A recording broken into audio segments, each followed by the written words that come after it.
Okay, so I want to welcome everybody, and I want to say a privilege.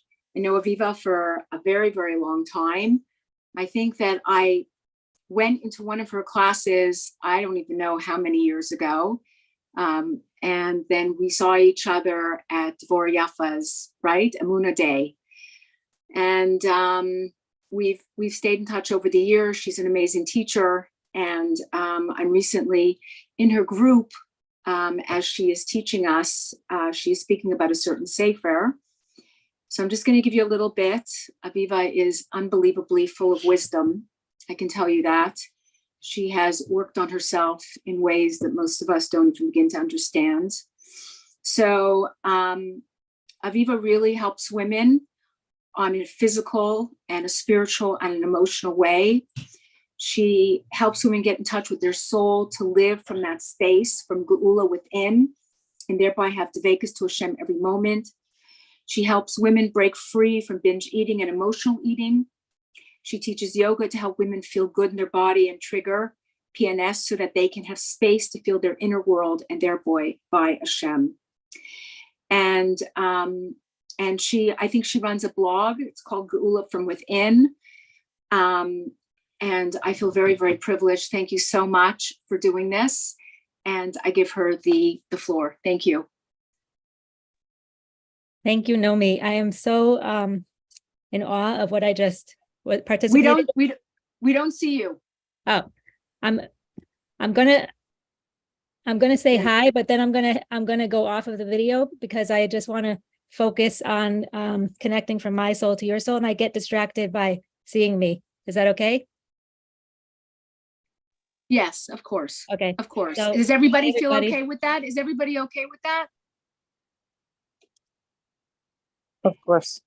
Okay, good. Thank you. Okay. You can set Zoom to not show yourself. Hide yourself if you want. Okay. I want to say hi to Adele too and Michaliba because I haven't seen them in a while. Okay, so I'm going to stop the video. Anyway, I've never been on the this morning experience because I'm a last minute person. So getting my kids out and making lunches and doing carpool won't happen if I'm on this, but it was so inspiring. And it actually made me cry because I felt like everybody who shared I could sense a connection from their heart, and it was so beautiful. So Nomi, I'm in awe. I think you started this initiative and it's really phenomenal. Okay, so I'm going to start my talk, and if you want to interrupt or if you have any questions during it, please do, because I am talking about how our soul is made and how it functions, and it gets complicated. And even though I've reviewed it, like I read it to my son, I read it to make sure it made sense, but just please stop me if it doesn't. Okay, there's a non-Jewish song from the 1980s. I don't know if any of you ever listened to non-Jewish songs, but I used to. It's called "What's Love Got to Do with It? Who Needs a Heart When a Heart Can Be Broken?" I think it was by Tina Turner. Anyway, it's absolutely wrong, and I hope you'll agree with me by the end of this if you don't already. I asked two of my sons when they were little what they thought love was. My 7-year-old said, "Oh, it's when people hug. Yeah, it's all that hugging." And my 5-year-old said, "No, love is when Rabbi Akiva put his jacket down on the ground so his mother wouldn't have to get her feet wet in the puddle, and then he carried her on his back," which I thought was so cool that a 5-year-old said that. But what we see is there's many expressions of love. In Hebrew, the word for love is ahava. It has the same gematria as echad, one. Nothing is random in the Hebrew language. There's something in love where you feel oneness or unity with the other, and it doesn't feel like hardship or onerous. It just flows. Every day, Hashem expresses his love and oneness for us. If you need proof, take a breath. He just gave you life. The Tanya compares our soul's relationship to Hashem as a sun with rays. From down here, when we look at the rays, they look separate. But when we stand up next to the orb, we see clearly the attachment of the ray into the orb. Even further, if you fold the ray into the sun's orb, the ray is wrapped up and clearly one with the orb. We are attached to him and therefore carry and express him through our actions. Rav Schwartz of Bilvavi states that our purpose in this world is to have dveikus, a relationship, a connection to Hashem. To do this, we also need a relationship with ourselves. As we see, we are this ray extending from him. One would think we should live as a Buddhist then, and separate from the material world and just sit there and meditate with Hashem, be with Hashem. But in fact, Rabbi Akiva Tat says that a Jew is here to elevate the physical world to the spiritual with mitzvos. And this makes our unique ray, each of our unique ray of light, shine bright. We are also told, Ivdu es Hashem b'simcha, serve Hashem with joy, with happiness.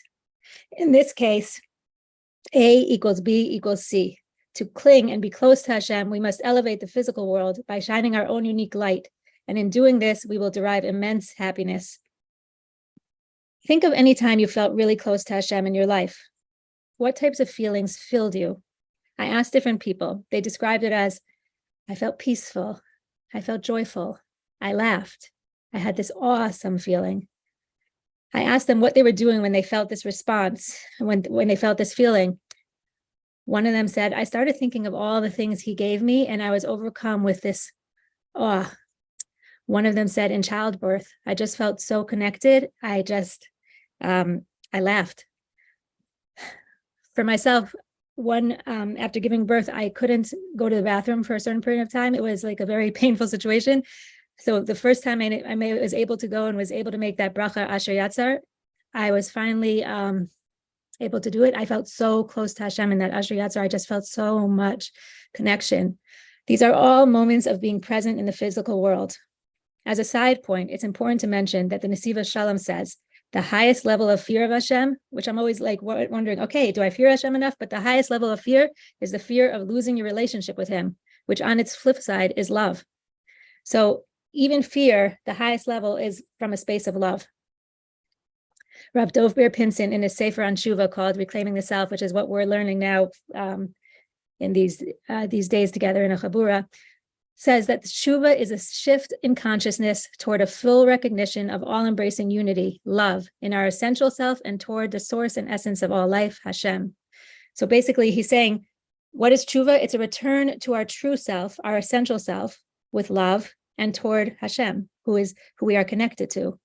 Teshuva, if you take the word apart, the first three letters, Taf, Shin, Vez, means a return to, and then the last letter, Hey, stands for Hashem. So it's a return to Hashem, divinity, and the divinity within.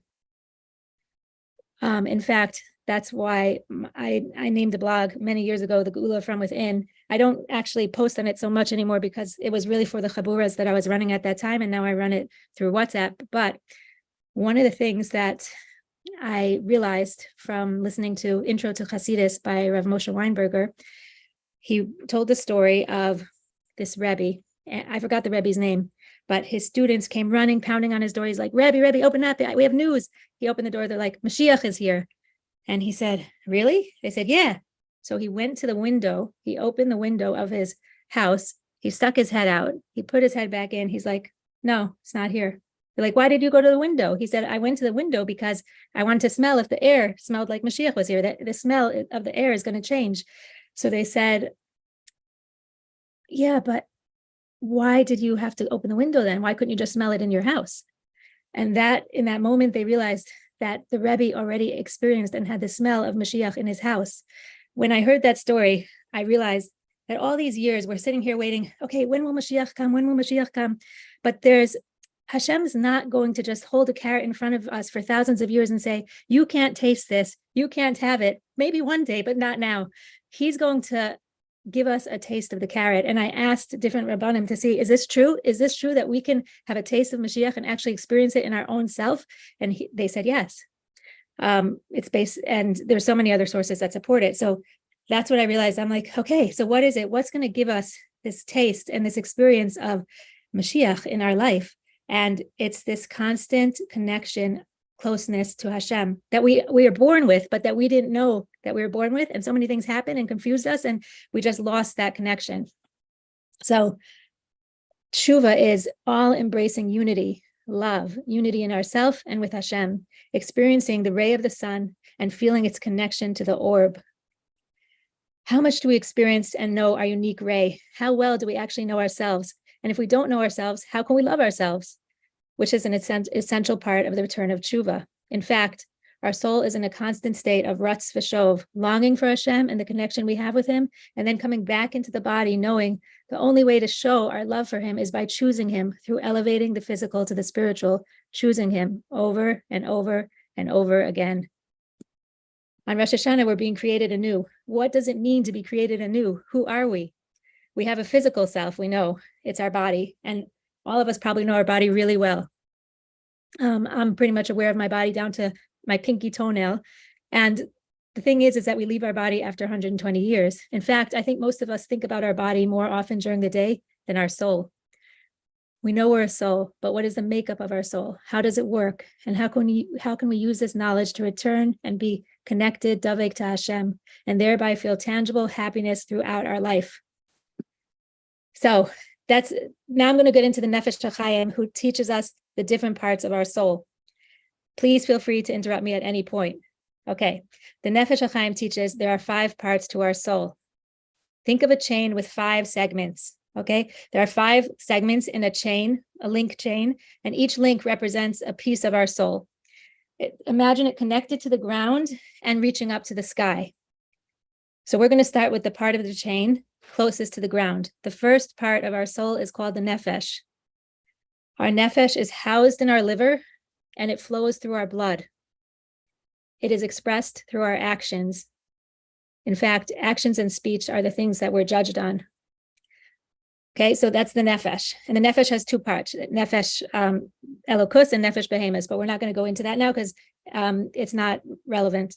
The next link on the chain is the ruach. So part 2 of the soul is called the ruach. It is housed in our heart and expressed through our emotions. So we have the nefesh expressed through our actions. The next one right above that is the ruach expressed through our emotions. Emotions are stored in our body. Even emotions from when we were children, if we didn't process them, are still there. Reb Daniel Katz says emotions are called midos, and this is exactly what tikkun hamidos is: facing your emotions and rectifying your emotions. And honestly, when I took his course and he said that at first, I'm like, what is he talking about? I have no emotions. Like, yeah, I have, like, I love people, but I wasn't in touch with the detailed parts of my emotions at that time. And he would have us do different meditations of trying to feel in our body where we felt pain because an emotion was stuck there, and I just couldn't do it. Now I understand, but it took me a few years. So that's the power of the ruach, the emotions. It holds our heart. The third part of our soul is called the neshama, and that's how a lot of us call our soul in general. It's a neshama, but it's 3 out of 5 parts. It is housed in our brain and expressed through our thoughts. So it's sitting here in our brain, and we can experience it through our thoughts. Our thoughts affect our emotions, which in turn affect our actions. If we have a false belief about ourselves or others, we may do actions that make us feel separate from Hashem. For instance, I used to love to sing in the shower, and someone told me when I was a little older that I have a terrible voice. I don't know why, but they said that, and I stopped singing. A loss for me because singing made me feel happy. But the thought in my head that changed my action was, oh my gosh, I'm a terrible singer. The emotion that came was, I'm so embarrassed. I don't want to sing in front of anybody. And my action was stop singing. This resulted in a separateness for me. I felt separate from joy, and separate from joy means I'm separating myself from Hashem. But this can be taken even further. Imagine a child being told they are really special because they're so smart. The false belief formed will be, oh, my smartness makes me special.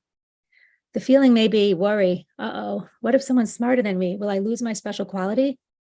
This can create an action where the child won't share his notes, won't help anybody study, and maybe even begin to belittle others who are showing some sort of intelligence that might threaten his. A false belief thought is creating the emotion. A false belief or thought is created, and an emotion and action take place that make him feel separate from his true self, which is actually special no matter what he does. Does anyone have something to say? Because I hear background noise. I'm not sure if somebody wants to ask something. Okay, so we have our nefesh, action, ruach, emotion, neshama, thought. Now, you could say, okay, but there's a concept in the Torah, mitoch shelo lishma ba lishma, from doing something that you don't really want to do, or you're not doing it l'shem shemayim, eventually will become something that you're doing because you want to do it, and it's l'shem shemayim. So in other words, doing something good for the wrong reason will bring you to doing it for the right one. But in this case, it's true. Doing something good will eventually pervade. But let's say you have an action. I'm going to think about, okay, I'm going to pick eating consciously because that's what I work with a lot. So let's say you want to eat consciously and you start sitting down and eat consciously. To sustain it, to sustain the action of eating consciously, you have to understand why you're not doing it in the first place, why you're not eating consciously in the first place, because eventually you're going to slip back because you have to deal with the thoughts, the false belief that's usually there, and the emotion that's there as a result, and then it will be more consistent. So as an aside, because the Hebrew language is so exact, it's not an accident that the breath, neshima, has the same shorish as neshama, because when we have a thought that's going to like trigger, let's say somebody does something wrong to us and then we feel angry. If we take a breath, Hashem showing us a tool, take a breath. Okay, now you can make a decision in a more relaxed space usually. But if you just react from that anger, probability says you're going to regret it later. So Hashem shows us we have this neshima, this breath, to slow down our thought, be able to look at our thought, which I'll show you how to do in the next part of our soul. And from there, act. Okay, so also another thing that we have is speech. The breath and speech connect our ruach, our heart, to our neshama, our thoughts. So if you're feeling angry and you breathe, that can calm down your heart, right? Instead of beating fast because you're so angry, it sort of slows it down. Now, the other thing is when you're feeling in your heart like this overflow of thank you, Hashem, you might break out in song, in Tehillim, might pour from your lips because it's an expression of your feeling and it connects this like gratitude thought, gratitude feeling to into an action and to an expression. So thought, breath and speech connect these two parts. Okay, any questions before I go on to our fourth part of the chain? Or you might already know this stuff already, so it might be just review, but I just think it's fascinating because we're born with these we have just pure actions, pure emotions in our heart. We're just pure love, and our thoughts are totally pure. We're born, we don't have anything negative in our head. And okay, so now I'm going to continue with our chain. The fourth segment. Oh, thank you. Whoever said it's fascinating, because now at least I know, okay, making sense. I'm happy. The fourth segment in our chain is called the chaya. So we went up, nefesh, ruach, neshama. These are in our body. The chaya surrounds our body. You know how like people say, oh, I see an aura, I see lights around you. I don't know how they do it because I'm not in that madriga, but some people could see the chaya surrounding you, and different people's chayas. Hold on. Okay. Somebody wants to say something for the father. I guess I'll finish this, then say it. Okay, so the chaya surrounds us, and it also is inserted into us, but it surrounds us because we're a chain link, so each part is connected to the other. Okay, it expresses itself as an awareness of the three parts. So it helps us navigate these three parts, is this consciousness. And this is the part of the soul we can access when meditating, or anytime we pause to observe our thoughts, observe our emotions, observe our actions. This is the space of awareness. It's a quiet, still part that can observe what's happening and help give clarity. This is why Hasidim meditated an hour before davening. They entered this stillness, this consciousness, and then they were able to sense their total soul and its connection to Hashem. And davening from that space, I'm sure is quite awesome. I tried it for a little while, but and it was quite awesome, but it's very hard to maintain it. So I hope to get back to it one day. The fifth part, highest up on the chain. So highest. This is the part that is touching the ray that's attached to the orb. This is the part that's attached under the kisei hakavod. It's the part of the soul that's under the kisei hakavod. It's linked to it, and we're able to access it on Yom Kippur at Ne'ilah time, the Purim Suda, under the chuppah, in childbirth, and also during the Shofar. But actually, the Lubavitcher Rebbe says we can access it all the time nowadays. So I think because we're in Acharis Hayamim, so we are having much more access to this this soul, our soul, all parts. And it's interesting because 15 years ago, or maybe even a little less, I remember saying to somebody, I'm like, because I had just taken a Rabbi Niven course, I'm like, do you understand that we are a soul in a body? We're not a body with a soul that we'll deal with later. And she's like, listen, I understand it, but you should not say that out loud because people are going to think you're crazy. You just like, don't talk about soul. We don't talk about that. But nowadays you see in the past 15 years, the change, and everyone's talking about soul and everyone's talking about emotions because we're in Achrei Yamim, we're being able to access all the parts. This is, okay, so like I said, this is the Yechida is the part of the soul that touches the orb of the sun. Now, imagine we are made up with these 5 parts, right? We've made up with these 5 parts, and we limit access to parts of it with false beliefs or actions that make us feel separate. But in truth, underneath those things that we're doing, it still remains in pristine condition. It remains the same. It's always pure. And Hashem renews it on Rosh Hashanah. I was telling this to one of my daughters-in-law, and she said it reminds her of a quick car wash. Hashem takes our soul out, rinses the schmutz off, and voila, pristine. But it's always pristine. It just renewed in its pristine newness. And this is why some people wear white on Rosh Hashanah to evoke this feeling and to show Hashem, like, remember who I am. We're also told, "V'ahavta l'reacha kamocha," love another like you love yourself. And now that we see how beautiful we are and how intricate, and we understand how pure, we will absolutely be able to love other people in the same way because they also are pure neshamas. Rather than judging them by their actions, let's say if they do something that you don't hold by, it doesn't matter because there's still this pure neshama linked to ours. They're actually linked to ours by the Kisei HaKavod, because if you imagine all these chains reaching up, all these souls reaching up and touching and connected to the Kisei HaKavod, by the Chida part of our soul, we're all connected. So the most amazing thing is when one of us do a mitzvah, it creates a wave-like motion and shakes all the chains, so to speak, and so that we all feel elevated. So actually, I want to take a moment and say thank you for every morning waking up at 8 a.m. Getting on this call at 8 a.m. and doing this, because you are shaking our chains, shaking our souls and elevating them by what you're doing. Even though we can't see it with our eyes, we can feel it and sense it with our souls. This is who we are. And this is what is being placed into our body on Rosh Hashanah. Will a parent judge a child the moment it's born? Would we judge our children the moment we give birth to them? No. And on Rosh Hashanah, we are that baby, totally pure, reborn, so to speak. The Lubavitcher Rebbe said that when the Jewish people blow the shofar before HaKadosh Baruch Hu, he stands up from his seat of judgment and sits on his seat of compassion. He's filled with compassion for the Jewish people. He transforms the attribute of judgment to mercy.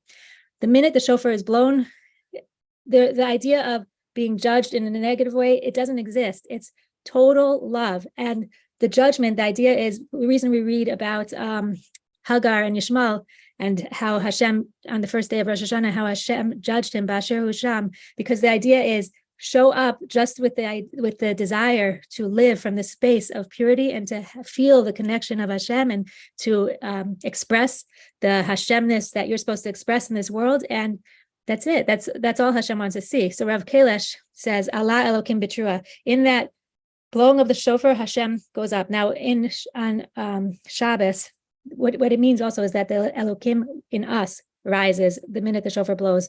So he says on Shabbos, we only have a zichron trua, remembrance of the trua for this year, but the call of the shofar is to coronate Hashem. It says, we count and we matter. That is the call of the shofar, that we are called, and in that calling, we choose him. Rabbi Niven teaches that in the moment of shofar blowing, Hashem is literally reblowing our soul, life into us. And as we stand there and receive it, we can sense his love, our oneness with him. Rabbi Sinclair adds, Vayipach ba'apav, Hashem breathed into us and we became a living, speaking spirit. As he exhaled into our nostrils, we breathe out that speaking spirit. And in that moment of the shofar, we offer all that we are back to him. Chelek Elokai mima'al, a godly spark in us, beyond all reason, an inarticulate cry of the heart for oneness with him. The love is palpable in that moment of the shofar, and all the past year of us feeling separate from him is gone as we choose him with all that we are. What's love got to do with it? Everything. Kasiva v'chasima tova. Know me? Yeah, wow. Wow, wow, wow, wow. That was incredible. That was incredible, Aviva. That was just absolutely gorgeous and inspiring, like someone Thank said. you. Wow. Oh, that is so beautiful. Wow. Thank you. Takes our neshama to another level. I want to ask if anybody has any questions. Does anybody have any questions for Aviva? Yeah, Chaimalka, you have a question? Chaimalka? I see you went off. You're on. You're under mute. Michaliba. I'd love, Go ahead. not such a question. Like, hi, Aviva, first of all. Hi. Hi. Wow. First of all, Aviva, your delivery was beautiful. And Thank you. you can feel the kind of like not just the depth of who you are, but like the work that you've also have put into yourself and have shared yourself to everyone. Your Right. chabors that you've done forever and a day, and you're amazing. I mean, I feel privileged to be your friend. Mirror. Yeah. But it's so true what you said, Yeah. Michaliba. Yeah. You can actually feel when she speaks, her connection, the work that she has done to connect herself to her source, to her neshama. 100%. You're 100% right. Thank you. That's what I felt when I was listening to this morning at 8. I'm like, wow, I hear everybody's neshama so clearly. It's so beautiful. Right. That's I see somebody else. I wanted to. Wait, no, can I just out? Yeah, no, it's okay. Whoever, Aviva. So I want to ask, like, discuss it, open it up, because it's true. Like when we go into that space of meditation, or let's not, hisbodedus, or just be alone with Hashem or davening, are we pulling from? When we get that into that quiet space, are we pulling in from that space of the Or Mekif? Okay, help me understand that language. Are we pulling in from a Chaya level, an Or Mekif level, a level of Das where we have our self-awareness? Like those words just get very confusing to me. And I'm not putting you on the spot. I'm just curious, like. I don't know. Because I go much simpler, and in my like it's too complicated for me also, because there's a million different words for the same thing many times. It's not exactly the same thing, it's slightly different, but for me, my goal is in simplicity. I want to feel Hashem. Like he doesn't care how smart I am, he doesn't care if I know all the things. I just want to feel him and let him feel that I love him. So it's amazing you say that, because I was speaking to somebody this morning. She comes from a very, very holy family, very, very holy. And they're very big in Kubalim in the city. And she said exactly that. She said, it's just about being pashut. It's just about being simple. She says, everything we think about is just being simple, because it's all Hashem, because God does everything.